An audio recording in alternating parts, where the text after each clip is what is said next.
J'ai une histoire à vous raconter, c'est celle de mon grip absolument pourri, nul, inutile, horrible, à chier, voilà. C'est une longue histoire, donc j'espère que vous êtes prêts, mais je pense que ça pourra en aider plus d'un, donc c'est parti, hein. On va se lancer dans la petite histoire de mon grip pourri. Alors, regardez déjà la taille de mes mains, qui sont des toutes petites mains, avec des petits callus, mais quand même toutes petites mains. J'ai pas beaucoup de muscles dessus, j'ai pas des grosses mains, j'ai pas de force dans mes mains. Et mes avant-bras, clairement les muscles j'en ai, mais ils sont absolument inutiles. Donc on peut les voir, mais ils n'exercent pas leur fonction correctement. Et en fait le problème c'est que mon grip est absolument nul et que quand j'utilise des charges qui commencent à être un petit peu plus importantes, bah je n'ai plus de grip, mes doigts lâchent. Et du coup quand j'ai une barre ou des haltères ou peu importe une machine ou quoi, bah je lâche le truc en fait, je n'ai juste plus la force de tenir la charge, l'haltère, ce que vous voulez, dans les mains. Et c'est hyper gênant du coup. Donc vu que je n'ai pas envie d'être limitée par mes avant-bras et mes mains pour travailler d'autres groupes musculaires que je souhaite travailler, parce que le but, mon but à moi ce n'est pas de développer mes avant-bras et mes doigts, c'est de développer, je sais pas moi, mes fessiers, mes ischios pour tout ce qui est deadlift, de développer mon dos pour tout ce qui est gros exo de dos avec des barres ou des machines, donc voilà, je n'ai pas envie du tout d'être limitée par mon grip. Je ne fais pas de compétition de powerlifting ou quoi, où dans les règles de la compétition c'est interdit d'avoir des straps.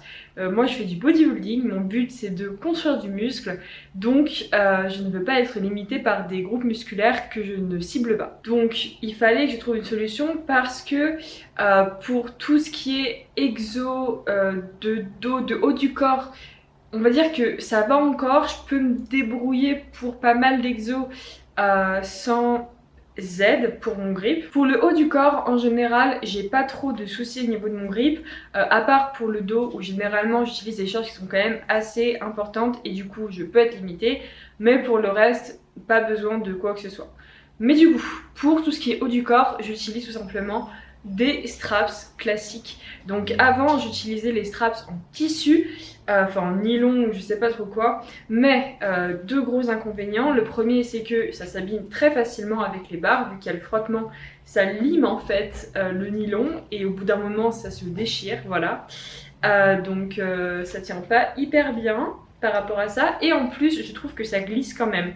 Il n'y a pas beaucoup d'adhérence on va dire, et je trouve que ça glisse quand même. Et du coup, j'utilise maintenant la révolution, les straps en cuir, et ça vraiment c'est top parce que bah du coup ça ne se déchire pas, c'est hyper résistant et le grip est très très bon dessus. Il y a une super bonne adhérence et on n'a pas les mains qui glissent, donc franchement ça je vous recommande à 1000%. Et je les utilise pour tous les exos où les charges ne sont pas absolument énormes. Donc pour tout ce qui est haut du corps, c'est parfait, j'utilise tout le temps. Et pour le bas du corps, quand j'utilise des charges, on va dire modérées. Donc ça c'est vraiment top, je vous le conseille à 100%. Là où ça se complique, c'est pour tout ce qui est deadlift.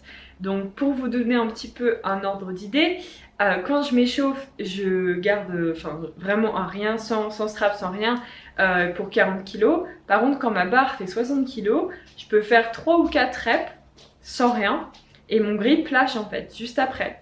Donc je suis obligée de prendre mes straps en cuir quand je m'échauffe dès ma barre à 60 kg quoi. Donc mon grip me lâche déjà avec une barre de 60 kg, ce qui n'est pas top du tout. Donc voilà, c'est comme ça, je fais avec.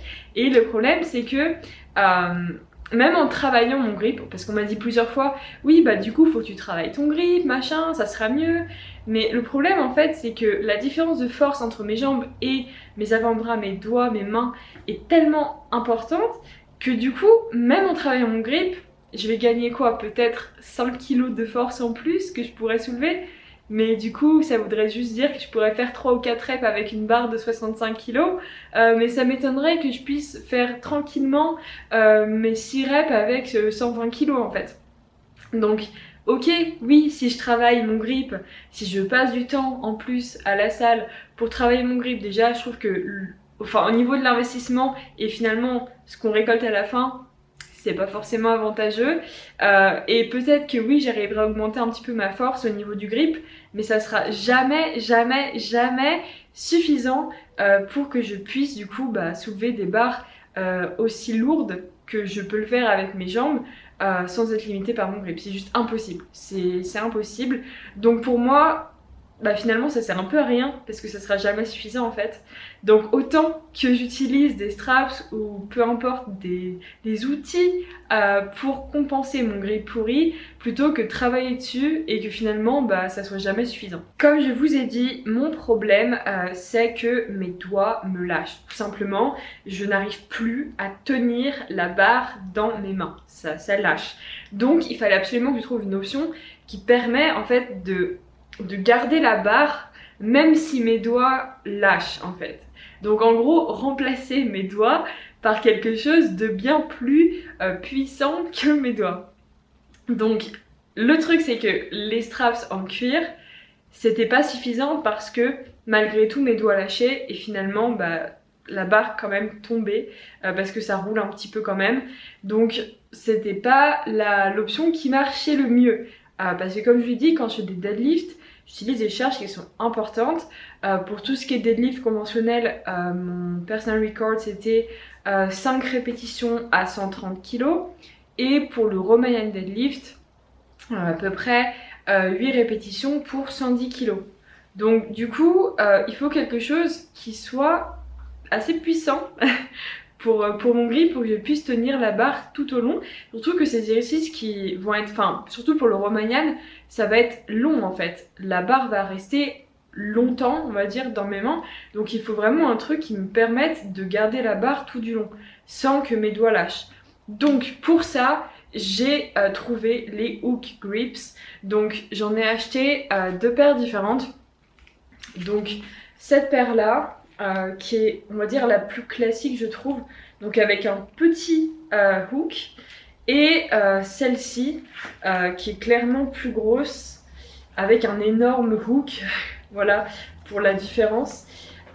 Du coup j'ai évidemment testé les deux et c'est celui-là qui est largement mieux parce qu'en fait avec lui, vu que j'ai des petites mains, je n'arrive pas à bien mettre ma main autour et à bien avoir une bonne position. Ça ne marche pas, c'est beaucoup trop gros, beaucoup trop épais pour mes petites mains. Du coup c'est celui-là qui est absolument parfait pour ça parce que je peux bien mettre ma main autour et je peux quand même maintenir un petit peu la barre et avoir une bien meilleure position. C'est donc ce Hook Grip qui est ma meilleure option, tout simplement parce que je peux bien mettre ma main autour et que le petit crochet métallique remplace mes doigts et tient la barre, on va dire, à ma place. Donc ça c'est parfait, sauf que ça aurait été trop facile si c'était que ça, vu que j'ai des petits poignets et que les Hook Grip ils sont pas faits pour les femmes et que c'est que des tailles L et que les tailles S, les tailles M n'existent pas, c'est que des tailles L, et évidemment c'est trop grand pour mon poignet. Même quand je le serre au maximum, c'est trop grand et vu que j'utilise des charges qui sont assez lourdes, ça glisse en fait, ça glisse vers le bas le long de mon poignet et c'était hyper désagréable, ça me compressait complètement la main et c'était horrible. Bref, du coup il fallait absolument que je trouve une option pour résoudre ce problème. C'est pour ça que j'ai acheté ce modèle là, parce que l'attache au poignet, je peux plus la serrer et je me suis dit bon super, je vais pouvoir serrer au max autour de mon poignet, ça ne va pas descendre et j'aurai aucun problème. Sauf que comme je l'ai dit, avec celui-là c'est horrible de mettre la main autour, c'est beaucoup trop gros, beaucoup trop large et ça ne me convient pas du tout. Donc ça, ce fut un échec total. Revenons à nos moutons. Du coup, j'ai contacté la marque pour ce Hook Grip parce que j'ai fait des recherches partout pour trouver une taille S, mais ça n'existe vraiment pas. Du coup j'ai contacté la marque pour leur demander de faire une taille S pour les femmes et ils m'ont répondu gentiment et poliment que c'était la première fois qu'on leur demandait ça et que malheureusement ils ne pouvaient pas le faire parce qu'ils devaient produire 1000 produits et pouvoir les vendre. Et du coup, vu que c'est la première fois qu'on leur demande ça, ils n'étaient pas trop sûrs de pouvoir vendre tout et du coup ça aurait été à leur perte. Donc ils ne peuvent pas le faire. Ils m'ont recommandé un autre type de strap, mais clairement je me suis dit que ça allait pas le faire non plus. Donc il fallait que je trouve un moyen de rendre mon poignet plus large pour que ce hook grip en taille L ne glisse pas le long de mon poignet. Je me creusais la tête pour trouver un moyen d'augmenter la taille de mon poignet pour que ce straps en L puisse me convenir et ne pas glisser le long de mon poignet. Et du coup j'avais testé dans un premier temps les straps en cuir que j'ai mis en dessous en fait de ceci. Et clairement ce n'est pas à reproduire, ça fait mal, ça tient pas bien, c'est un calvaire, donc vraiment à ne pas refaire. Clairement c'était une mauvaise idée. Mais bon, j'ai testé, hein, on va dire que je suis un petit peu désespérée par rapport à mon grip. Et du coup je me suis dit bon, maintenant il faut que je trouve quelque chose qui soit confortable, qui soit suffisamment épais et que je puisse mettre facilement en dessous de ces hook grips pour du coup résoudre ce problème. Et j'en ai parlé à Jérôme qui va se reconnaître et qui m'a dit bah écoute, achète des espèces de bandes de tennis qu'on met autour du poignet. Lui c'est ce qu'il a fait pour sa copine qui avait le même problème que moi et apparemment c'est hyper bien marché. Du coup qu'est-ce que j'ai fait? J'ai filé à Decathlon pour acheter des petites bandes de tennis qu'on met autour des poignets. Donc c'est ma dernière option. Clairement, il faut que ça marche parce que sinon je ne sais pas quoi faire, je serais désespérée et je pleurais, je pense, toutes les larmes de mon corps. Donc j'espère vraiment que cette option sera la bonne parce que c'est vraiment la dernière de mon arsenal que je peux déployer pour résoudre ce problème de grip. Donc en fait, du coup, l'idée c'est de mettre ces petites bandes autour de mes poignets et de mettre ça au-dessus. C'est confortable du coup, donc ça répond à ce critère là. C'est suffisamment épais, donc ça répond aussi à ce critère là. Et en fait au niveau de l'épaisseur, ça match totalement celle de mon hook grip. Donc ça peut très bien se mettre en dessous. Ça va pas être trop petit, pas trop grand non plus, donc c'est parfait. Donc là je place tous mes espoirs là-dessus. Et je vais aller à la salle pour faire mon lower 1 et on va voir si en pratique ça marche et je l'espère de tout cœur. Yeah.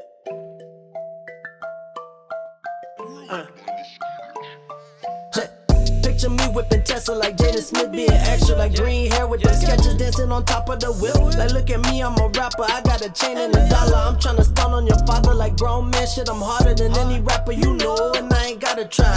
That boy imposter, but you're dealing with the realer guy. You wanna try it, I got you, I'm here to mortify. I make them wish they never started with this rapping like nice flow. That's why they call me Groovy Kid, king shit. I drop the mic and then I dip, big checks. That's all I'm really finna get. Finna skirt up in that Maserati looking like a movie clip. Damn, many bars, very strong. When I spit, that's it, yeah. Whoa, really hard, really lit. Drop some bands on some buzz down rap life shit, yeah. Whoa, let me lie a little bit. Let me act like this rap life really what I live, yeah. Whoa, before I gotta go back to that day job. Écoutez, ce fut une réussite la plus totale. Je suis hyper contente parce que j'ai enfin réussi à résoudre ce problème de grip. Du coup avec les bandes de tennis, ça ne descend pas, enfin le hook grip ne glisse pas vers le bas. Donc ça c'est génial et c'est hyper confortable. Donc clairement, si comme moi vous avez des problèmes de grip, que vous n'avez aucune force dans les mains et dans les avant-bras, que votre grip vous lâche très facilement et très rapidement, achetez des hook grip avec la taille la plus petite que vous pouvez trouver. Si vous trouvez du S, vous êtes hyper chanceux. Clairement, ça n'a pas été mon cas. Donc prenez juste la taille que vous pouvez trouver. Généralement, c'est soit universel, soit du L. Et achetez ensuite des petits des tennis bands, donc des bandes de trucs de tennis qu'on met autour des poignets. Et c'est parfait.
ma tête de fatiguée. J'ai encore un petit peu de mal à me remettre de ma garde, enfin de ma nuit de garde du coup de mercredi.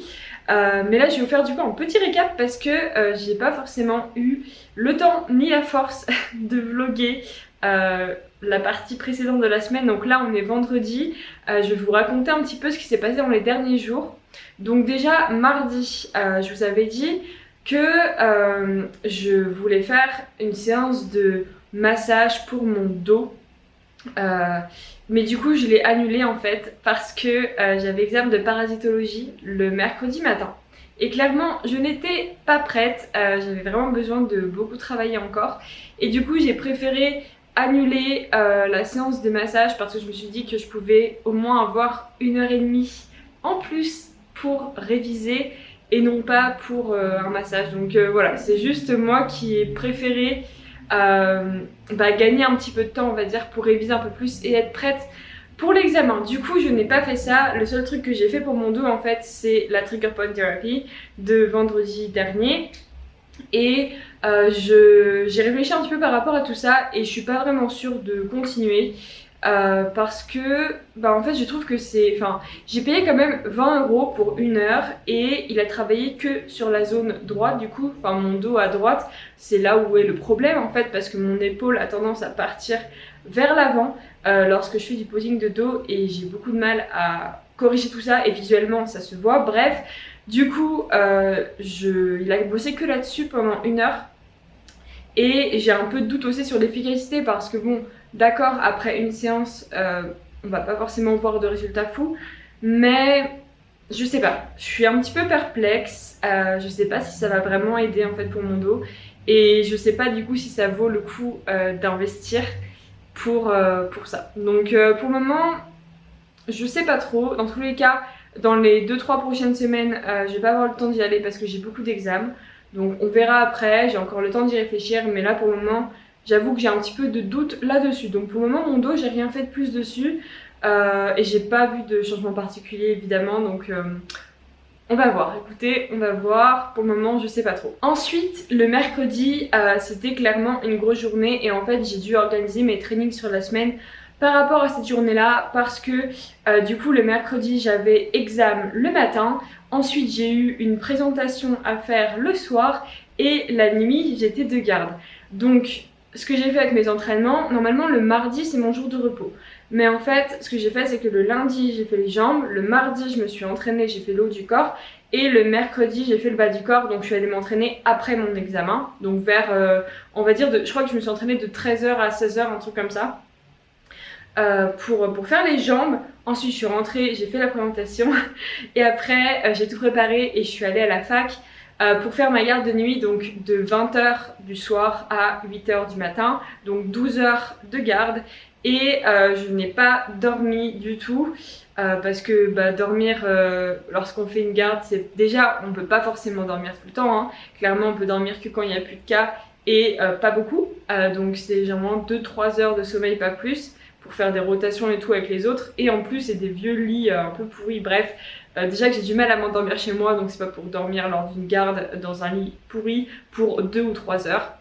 Du coup je suis restée éveillée tout du long, j'en ai profité pour évidemment jusqu'à 3h du matin on a eu des cas donc j'étais bien occupée, mais de 3h à 7h du matin il n'y avait rien du tout, pas d'urgence, rien. Donc du coup j'ai juste travaillé en fait, donc j'ai fait un peu de montage pour la vidéo de la semaine précédente et j'ai fait un peu d'écriture de programme donc voilà, du coup ça a été une longue nuit et je suis rentrée chez moi à 8h du matin.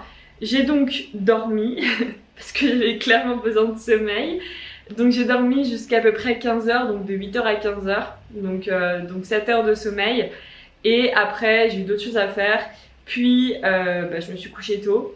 Donc du coup en fait à la base je m'étais dit que j'allais m'entraîner, j'allais faire mon upper 2 hier après avoir dormi, donc en gros autour de 16h. Mais en fait j'avais d'autres choses à faire plus importantes et j'étais clairement fatiguée mais exténuée, j'étais complètement dans le gaz hier.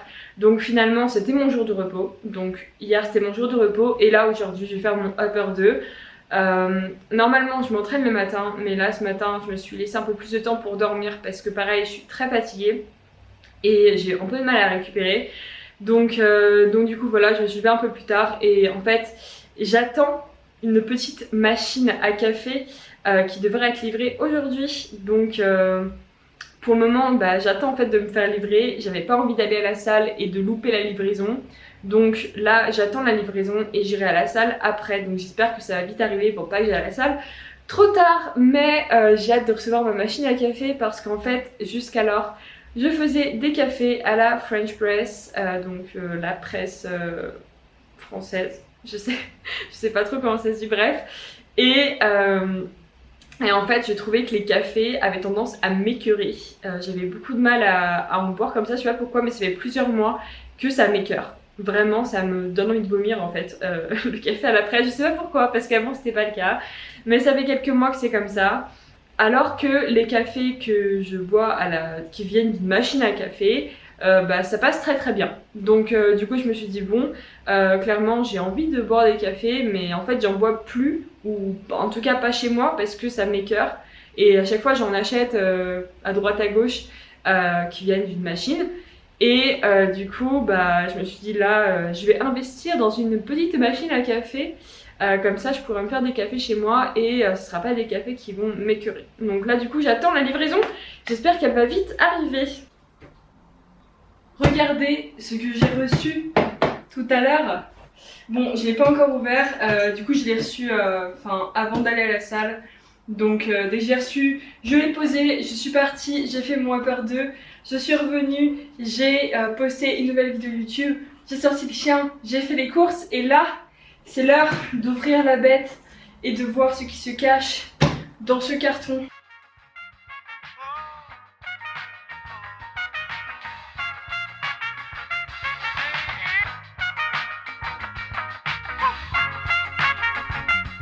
Regardez comme ils sont mignons tous les deux à côté, mon petit air fryer d'amour et nouvelle cafetière. Évidemment, vous pouvez voir aussi que j'adore le noir, que c'est ma couleur préférée parce que tout est noir. Mais ouais, je suis trop contente, elle est super jolie. Elle est très classe. Maintenant, il faut voir si elle marche bien et si elle fait du bon café surtout. J'ai lu tout le truc guide d'utilisation et j'ai fait les premiers réglages de mise en marche de la machine. Du coup, ça c'est fait. Et en fait, bon, il est un petit peu tard, il est genre 20h15. Mais j'ai vraiment envie de faire un café pour voir comment ça marche et de goûter, etc. Donc c'est clairement trop tard pour prendre un café. Mais on va faire une petite exception, hein. Je vais pas faire un gros café, je vais faire un petit café, mais juste pour mettre la machine en marche et tester tout ça. Du coup j'ai acheté plusieurs cafés parce que ils me donnaient tous envie. Je me suis dit bon allez, soyons fous, on achète les trois et comme ça je pourrais varier un petit peu et tester différents cafés pour trouver celui que je préfère. Du coup le premier c'est celui-là, donc je ne l'ai jamais testé auparavant. Mais il a l'air pas mal du tout, donc on va voir. Et j'ai pris aussi du café Costa, donc je l'avais déjà pris du coup en grains moulus quand j'avais ma French Press et que j'utilisais ça. Je trouve qu'il était plutôt bon. Après évidemment comme je vous ai dit avec la French Press ça m'écœurait pas mal, mais c'est juste la texture du café en fait je pense. Mais là du coup je vais le tester dans ma machine. Et j'ai pris aussi celui-là, en fait je crois que celui-là et l'autre, donc ces deux-là, ils sont faits pour faire des cafés viennois ou des cafés lattés, des trucs comme ça.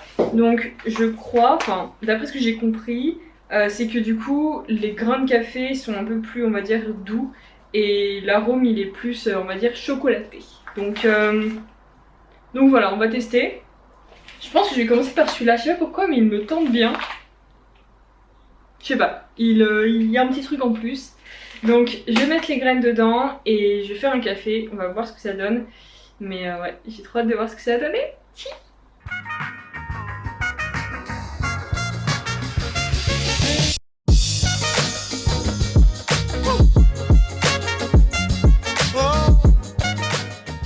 C'est le moment de tester ce petit café. En tout cas, franchement, la petite crème au dessus, je trouve ça genre hyper esthétique. Je sais que c'est bête, mais je trouve que c'est un très très beau café. Donc c'est parti, dégustation.